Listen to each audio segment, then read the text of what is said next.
the government must give the police to enforce the law to protect copyright, because it is the same as somebody coming to your shamba or your nduka and picking items for free.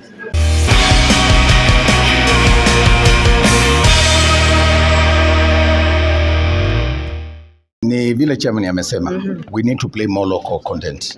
If you look at the list that we have, the top earner who is getting 757,000 is actually representing Tanzanian music and Diamond Platinum, the Zabron singers inside Bonyi, and other international musicians. These are the music that is played more in churches, in radio stations. So I think, like Chairman has said, you can't choose for people. Content is king, and that's why I always tell our people, sing songs that can be consumed even by family. Because if you look at this gospel, the reason why gospel is earning more or local content, when it comes to local content, is because Kenyans are Christians, Kenyans are religious, so they tend to listen to that more. But when you come to what is played in broadcasting stations, I think the evidence is in this list, that it is the likes of Otile Brown, Mcsk who are leading. We need to have a conversation to see what kind of music that is and learn from them, and then they can mentor the young people. So going forward, we are going to encourage the compliance with the local content quota. It's supposed to be 85% by now. We must love our music, we must love our artists. We are the customers. While I'm challenging the artists themselves to align themselves with the market and look at the demands and the dynamics of the demands of the consumer, it's also important for us to have a rule and be intentional about playing local music, be intentional about consuming local, and encourage our people to create. You know, we have enjoyed Malisa Fichito. It's a beautiful song. But people tend to like more foreign. So the things that we are going to do is to work with the Communications Authority of Kenya to encourage media houses to comply with the 75 to 85% local content. That's one of the things. The other one is mentorship, of course, to pick people like this, and that's why we have brought even the upcoming musicians to interact with the veterans, the legends. Then we have brought even members of parliament. We have really pleaded with Mheshimiwa, and she has been here since morning, because we also want them to understand the environment, so that when they're in parliament, they make laws that will assist us to resolve these issues, so that Kenyans consume more local content, they buy local music, and they consume local music. The collection of the royalties, and how has piracy affected the collection of the scientific? Our biggest challenge right now is law compliance. Can you imagine if what we are paying right now is out of 15%, 85% is out there? We said broadcasters owe us about 1.4 million. Matatu industry have not paid. And many restaurants, it's out of initiatives like this, the support from the ministry, from members of parliament, that now we are starting to get compliance, and that's why we have to pay 20 million this quarter. So the biggest problem is not actually piracy, because we have moved to digital, and therefore it is becoming a bit complicated for people to pirate the way they used to do in the 90s. What we are facing right now is law compliance. People are using music in bars, in clubs, in public service vehicles, in events, road shows, and so on, and they don't understand. So we need to raise more awareness for people to comply with the copyright. And then local content consumption, like Mheshimiwa said, we need to focus on that. The other important thing is, of course, Kenyans, that we know ourselves, no one will comply with this economic hardship unless there is some push. So either we create awareness, but also we have to get enforcement. The government has to play its role. It's a constitutional requirement under Section 40 of the Constitution for the government to protect intellectual property. Some of the dynamics that you're seeing playing out here is because, like most of the music, particularly the gospel, is just used for free. So use for free is not actually piracy. Use for free is a theft, but there's also a lack of enforcement. If somebody comes to your shamba and there is court there, what do? Do you start killing each other? You call the police. That's a decent thing to do. We are appealing to the police to execute their job and ensure that anybody using copyrighted music or works, they pay for it. Because you have a choice not to use. You have a choice not to use. And then thirdly, we have not diversified the ecosystem where the money is going with the use of technology. And I'll come to AI shortly. A lot of money is in new media. It's in YouTube, on TikTok, on all these platforms. Mudundo, Boomplay, and so on. So people have always been focusing on the matatu, on hotels, and so on. Those are the traditional ways, and they are good. But we must sign with these new platforms, digital platforms, because it's easier to collect there without spending a lot of money on administration. So the moment we align that ecosystem, and I always keep repeating, music business is an ecosystem. CMOs will not succeed alone when the government does not have the right legal framework and they are not enforcing. The government must give the police to enforce the law to protect copyright, because it is the same as somebody coming to your shamba or your nduka and picking items for free. The police don't say, oh, those guys they can represent themselves. The police enforce the law, and we're asking them to enforce the law. These young artists here, they may not have the capacity to go to collect for themselves in every hotel. So they need Mcsk to represent them. Yeah. We have to strengthen CMOs, support them, give them licenses.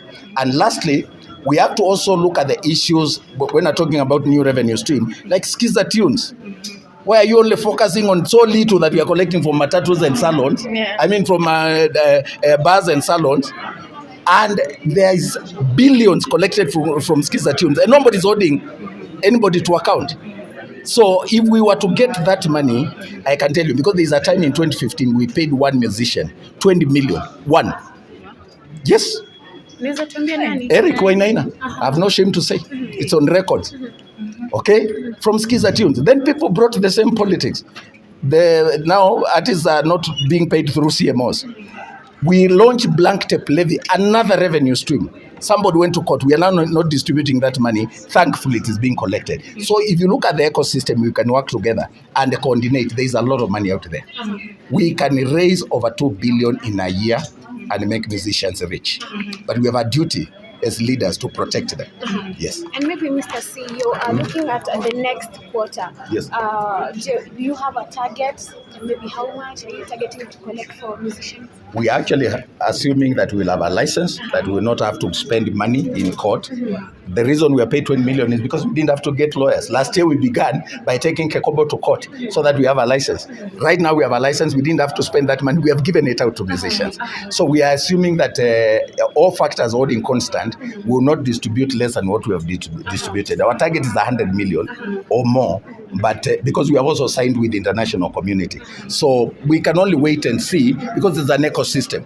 We might say we'll distribute 1 million, then tomorrow there's an issue that will cause us to spend so much money with the lawyers. Yeah. But when the environment, all factors holding equal, and the environment being as it is today, you will come back here in April and we'll give 100 million. And maybe finally, one question. Today, tumeona kwamba you have reconciled with the one and only Saru Wemanyaru. And the big question, because you have a video already online, people are thinking probably you have taken your words that maybe content should be in music should be regulated. Saru is a young girl, and you have seen us. Yeah. We have hugged on the stage. Yeah. And there are many others like Ali Mukwana. Criticizing one does not make them your enemy. These are our members. They're the ones who pay my salary. So they will criticize me, and I'll look for them, and I will apologize if I need to. The principle is, I have gone to school, I'm their CEO, I am applying what I know is the best practice. So when I advise them, I also do it without malice. So that we make songs, that a song is not just popular because we are singing it, but it's also making money for that artist. So it's a conversation. We are going to mentor them. So there's no reconciliation. We never end a fallout. I've seen Saru for the first time. Yes, ndio tumeonana mara ya kwanza, sinyoi kumuona tena. Lakini sisi mimi mlichukua, wewe ndio ulianza hiyo story wewe. And maybe wewe ulianza hiyo story. Sasa hatuna ubaya na Saru. Saru is a very gifted young girl.